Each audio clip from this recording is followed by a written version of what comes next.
Programa Naquele que me fortalece, com o arcebispo metropolitano de Natal, Dom João Santos Cardoso. Um programa para o povo de Deus. Filho amado, vocacionado ao pastoreio, foste chamado. Naquele que me fortalece. Cumprimento a você, meu querido ouvinte da Rádio Rural de Natal, 91.9 FM, a Sintonia do Bem. E a você, que nos acompanha através das demais emissoras de rádio que retransmite o nosso programa. Ovelhas, como Cristo, bom pastor, edificas a igreja. E a Deus, através da Virgem Maria, dirijamos a nossa oração. Ave do mar estrela, bendita Mãe de Deus, fecunda e sempre virgem, portal feliz dos céus. Ouvindo aquele ave do anjo Gabriel, mudando de Eva o nome, trazei-nos paz do céu. Ao cego iluminai, ao réu livrai também, de todo mal guardai-nos e dai-nos todo bem. Mostrai ser nossa mãe, levando a nossa voz, a quem por nós nascido, dignou-se vir de vós. Suave mais que todas, ó Virgem sem igual, fazei-nos mansos puros, guardai-nos contra o mal. Ó, dai-nos vida pura, guiai-nos para a luz, e um dia ao vosso lado possamos ver Jesus. Louvor a Deus, ó Pai, e ao Filho sumo bem, com seu divino Espírito, agora e sempre. Amém. Oremos. Ó Deus Todo-Poderoso, pela intercessão de Maria, nossa Mãe, socorrei os fiéis que se alegram com a sua proteção, livrando-os de todo mal neste mundo e dando-lhes a alegria do céu. Por nosso Senhor Jesus Cristo, vosso Filho, na unidade do Espírito Santo. Proclamação do Evangelho com Dom João Santos Cardoso. Neste domingo, celebramos a solenidade de nosso Senhor Jesus Cristo, Rei do Universo. Também celebramos o dia do leigo e da leiga e o encerramento do 3º ano vocacional no Brasil. O Evangelho, que é proclamado nesta liturgia da solenidade do Cristo Rei, é o texto de São Mateus, o capítulo 25, versículo de 31 a 46. Assim narra São Mateus. Naquele tempo, disse Jesus a seus discípulos: quando o Filho do Homem vier em sua glória, acompanhado de todos os anjos, então se assentará em seu trono glorioso. Todos os povos da terra serão reunidos diante dele. E ele separará uns dos outros, assim como o pastor separa as ovelhas dos cabritos. E colocará as ovelhas à sua direita e os cabritos à sua esquerda. Então o rei dirá aos que estiverem à sua direita: vinde, benditos do meu Pai, recebei como herança o reino que meu Pai vos preparou desde a criação do mundo. Pois eu estava com fome e me deste de comer. Eu estava com sede e me deste de beber. Eu era estrangeiro e me recebestes em casa. Eu estava nu e me vestistes. Eu estava doente e cuidaste de mim. Eu estava na prisão e fostes me visitar. Então os justos lhe perguntarão: Senhor, quando foi que te vimos com fome e te demos de comer, com sede e te demos de beber? Quando foi que te vimos como estrangeiro e te recebemos em casa, e sem roupa e te vestimos? Quando foi que te vimos doente ou preso e fomos te visitar? Então o rei lhes responderá: em verdade eu vos digo, todas as vezes que fizestes isso a um dos menores de meus irmãos, foi a mim que o fizestes. Depois o rei dirá aos que estiverem à sua esquerda: afastai-vos de mim, malditos, ide para o fogo eterno, preparado para o diabo e para os seus anjos. Pois eu estava com fome e não me deste de comer. Eu estava com sede e não me deste de beber. Eu era estrangeiro e não me recebestes em casa. Eu estava nu e não me vestistes. Eu estava doente e na prisão e não fostes me visitar. E responderão também eles: Senhor, quando foi que te vimos com fome ou com sede, como estrangeiro ou nu, doente ou preso, e não te servimos? Então o rei lhe responderá: em verdade eu vos digo, todas as vezes que não fizestes isso a um desses pequeninos, foi a mim que não o fizestes. Portanto, estes irão para o castigo eterno, enquanto os justos irão para a vida eterna. Palavra da salvação, glória a vós, Senhor.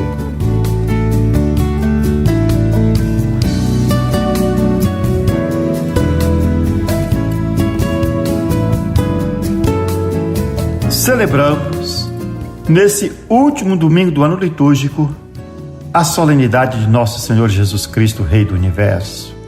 Desde o anúncio do seu nascimento, o Filho unigênito do Pai, que nasceu da Virgem Maria, é definido Rei em sentido messiânico, ou seja, enquanto herdeiro do trono de Davi. Entretanto, Jesus rejeitou o título de Rei, com significado político. Ele não é rei à maneira do chefe das nações. A realeza de Cristo permaneceu totalmente escondida até os seus 35 anos, transcorrido numa existência comum em Nazaré. Depois, durante a sua vida pública, Jesus inaugurou um novo reino, que não é deste mundo, mas se antecipa quando nos colocamos sob o senhorio de Deus. E então, realizamos o bem. Quando colocamos em prática o amor ao próximo, segundo a mensagem do Evangelho, abrimos espaço para o senhorio de Cristo.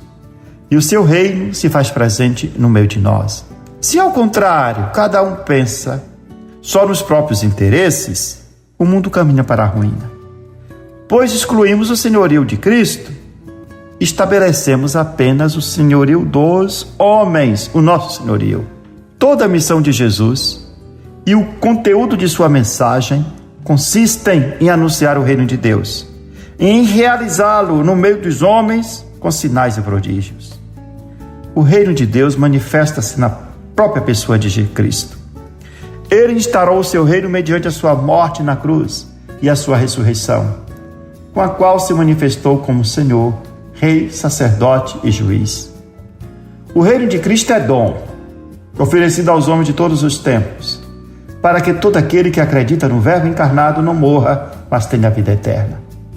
Este reino foi confiado à Igreja, que é o seu germe e princípio, e tem por tarefa anunciá-lo e difundi-lo no meio de todos os povos com a força do Espírito Santo.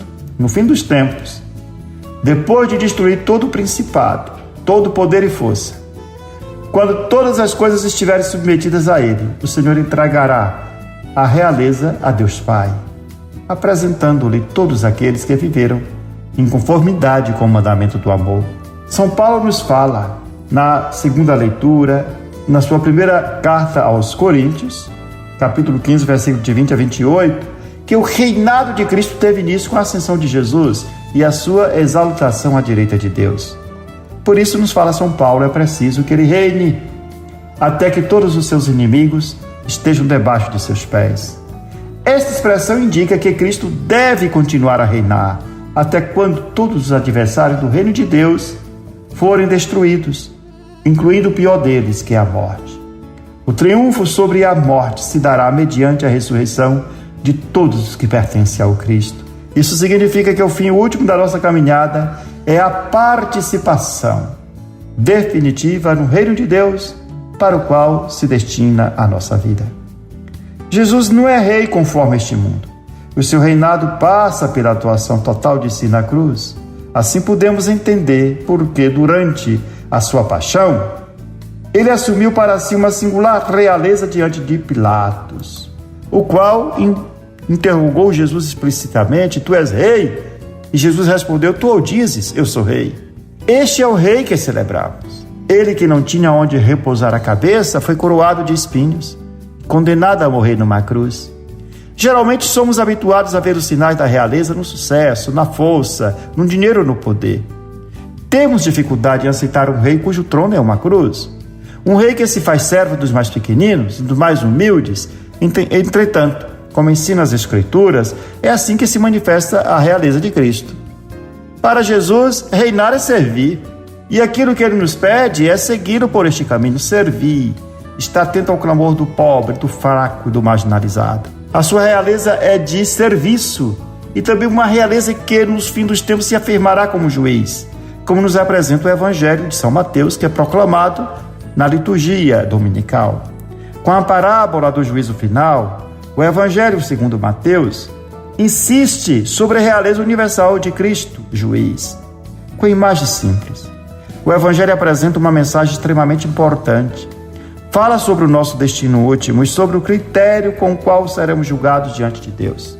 Seremos julgados no juízo final de acordo com a prática das obras de misericórdia, tendo a caridade como virtude que nos leva a reconhecer Deus no outro, especialmente nos mais necessitados, no pobre, no desvalido. Aqueles que o rei juiz colocou à sua direita, ele diz: vinde, bendito de meu Pai. Recebei como herança o reino que meu Pai vos preparou desde a criação do mundo. Pois eu estava com fome e me deste de comer. Eu estava com sede e me deste de beber. Eu era estrangeiro e me recebestes em casa. Eu estava nu e me vestiste. Eu estava doente e cuidaste de mim. Eu estava na prisão e fostes me visitar. Os justos ficaram surpreendidos, porque não se recordaram de um dia ter encontrado Jesus e muito menos de um ter ajudado desse modo. Mas Jesus declara: todas as vezes que fizestes isto a um destes meus irmãos mais pequeninos, foi a mim que o fizestes. Esta palavra nos toca profundamente, porque nos revela que Deus se identifica conosco não quando nós estamos bem, quando nós estamos sadios e felizes, mas sobretudo quando estamos em necessidade. É desta forma escondida que Deus se deixa encontrar e que nos estende a mão como um mendigo. Por isso tem a possibilidade de não ser reconhecido e acolhido por nós. É assim que Jesus revela o critério decisivo do juízo final, ou seja, o amor concreto pelo próximo em uma situação de dificuldade. Revela-se desse modo o poder do amor, a realeza de Deus. Viver sob a realeza de Deus é ser solidário com quantos sofrem e suscitar em toda parte atitudes de misericórdia. O texto do Evangelho segundo Mateus, do juízo final, nos diz que Jesus, o juiz supremo das nossas vidas, quis assumir o rosto daqueles que têm fome e sede, do estrangeiro, dos que estão nus, doentes ou presos. Enfim, assumiu o rosto de todas as pessoas que estão passando por necessidade. E por isso, o comportamento que tivermos com eles, com os necessitados, será considerado o modo como nos comportamos com o próprio Jesus.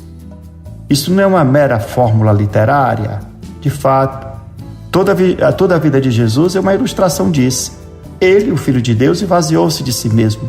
Assumiu a nossa condição humana, fazendo-se servo de todos, especialmente dos mais necessitados. A parábola do juízo final prossegue apresentando o rei que afasta para longe de si todos aqueles que durante a sua vida não se preocuparam com a necessidade dos irmãos, não foram solidários. Também neste caso, eles ficaram surpreendidos e perguntaram ao Senhor: quando foi que te vimos com fome, com sede, peregrino, nu, enfermo ou na prisão e não te socorremos? E o rei responderá: todas as vezes que deixaste de fazer isso a um destes pequeninos, foi a mim que o deixaste de fazer. No final da nossa vida, seremos julgados tendo como parâmetro o amor, a caridade, a misericórdia. Ou seja, seremos julgados de acordo com o nosso compromisso concreto de servir os mais necessitados e de reconhecer Jesus na pessoa dos mais sofredores, dos pequenos, do marginalizado, daquelas pessoas que se encontram em uma carência de vulnerabilidade e de extrema necessidade. Que possamos acolher a palavra de bênção que o Filho do Homem, no dia do juízo, há de dirigir a cada um de nós. que o tiver reconhecido dos mais humildes dos seus irmãos, e assim o acolhido com um coração livre, repleto de amor. Que, portanto, na expectativa da vinda do Senhor, o vejamos que vem ao nosso encontro dia a dia, na face do nosso irmão, e assim possamos reconhecê-lo, acolhê-lo e estender as nossas mãos. Cristo, Rei do Universo, seja, portanto, aquele o qual vivemos como súditos no seu reinado. Vinde benditos de meu Pai, e recebei o reino eterno, preparado para vós, desde a criação do mundo. O Senhor é o pastor que me conduz, não me falta coisa alguma. Pelos prados e campinas verdejantes, Ele me leva a descansar. Vinde benditos de meu Pai, e recebei o reino eterno, preparado para vós, desde a criação do mundo.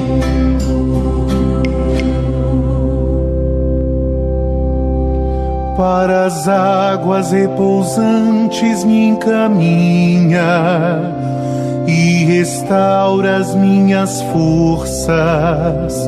Ele me guia no caminho mais seguro, pela honra de seu nome.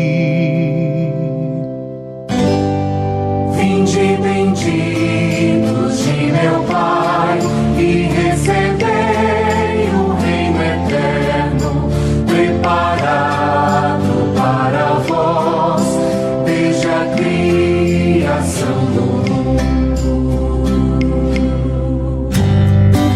Você está ouvindo Naquele que me fortalece, com Dom João Santos Cardoso. Palavra que evangeliza.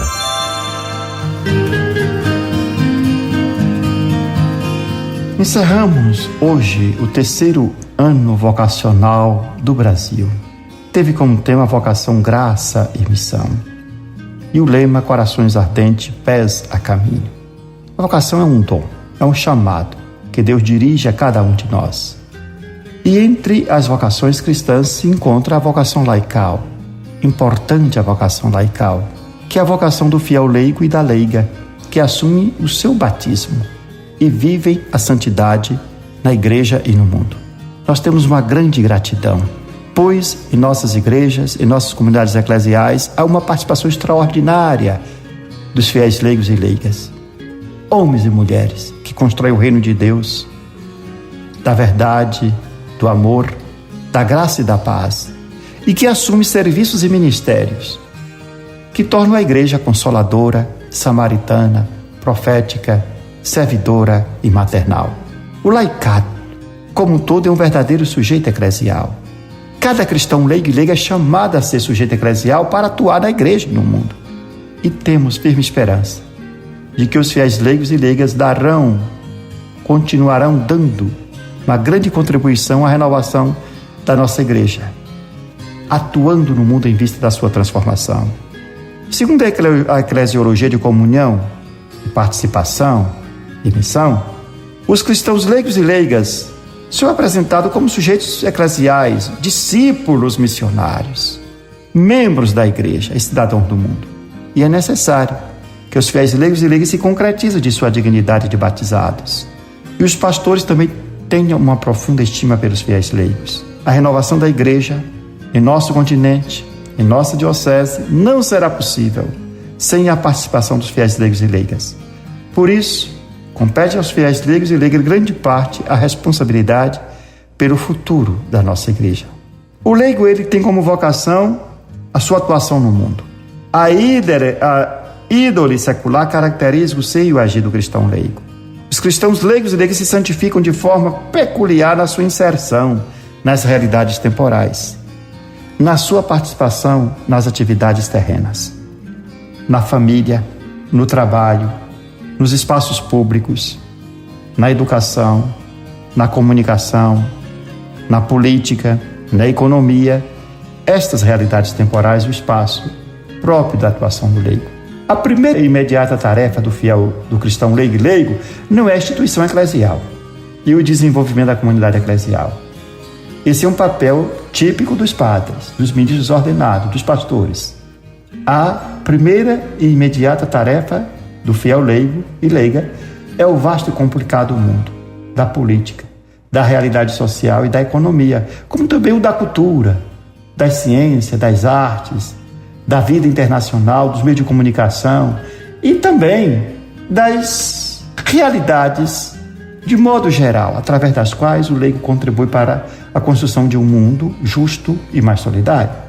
Mas isso não significa taxamento, pelo contrário, o leigo deve estar aberto à evangelização e assim também sendo sujeitos na igreja e evangelizam através do amor, na família, na educação e nos espaços da sua atuação.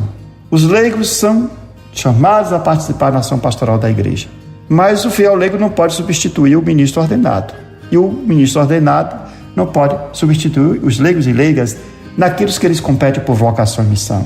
Além disso, a ação dos cristãos leigos e leigas não se limita à suplência em situações de emergência e de necessidades da pastoral e da vida da igreja. É uma ação específica de responsabilidade laical que nasce do batismo e da confirmação, da crisma. O cristão leigo, portanto, é sujeito na igreja e no mundo. A renovação da igreja, a renovação conciliar, compreendeu o cristão leigo e leiga plenamente como um membro efetivo da igreja e não como um fiel de segunda categoria. Assim, celebrando o Dia do Leigo, na solenidade do Cristo Rei do Universo, no encerramento do ano vocacional, possam os nossos fiéis leigos e leigas descobrirem cada dia mais a sua vocação, como graça e como missão. Parabéns aos fiéis leigos de nossa diocese, da nossa arquidiocese, e ao mesmo tempo as bênçãos de Deus sob a intercessão de Nossa Senhora da Apresentação, para que continue cada vez mais como sujeitos, vivendo a sua missão na igreja e especialmente nas realidades temporais. Você está ouvindo Naquele que me fortalece, com Dom João Santos Cardoso. Aquele que me fortalece é o Senhor. Aquele que me fortalece é o Senhor. Aquele que me fortalece, ó irmãos, por Cristo a missão acontece. Naquele que me fortalece, assim concluímos esse nosso programa com esta oração, que devemos recitá-la todos os dias. Meu Deus, dai-me sempre a alegria de viver, dai-me força para superar qualquer obstáculo. Não permita que eu me sinta fracassado. Erguei-me quando estiver abatido, libertai-me quando estiver oprimido, sustentai-me para que eu não caia em nenhuma tribulação, que não falhe jamais minha fé em vós, no meio da tempestade, quando tudo parece perdido. Minha fé esteja sempre ligada a vós. Senhor, meu coração confia em vós, porque sois fiel a mim e em todos os momentos. Amém.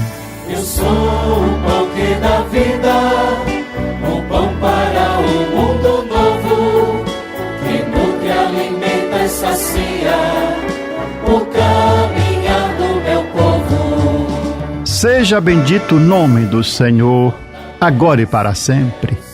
A nossa proteção está no nome do Senhor, que fez o céu e a terra. Que a bênção de Deus Todo-Poderoso, Pai, Filho e Espírito Santo, desça sobre vós e permaneça para sempre. Amém. Aquele que me fortalece é o Senhor. Aquele que me fortalece é o Senhor. Aquele que me fortalece, ó irmãos,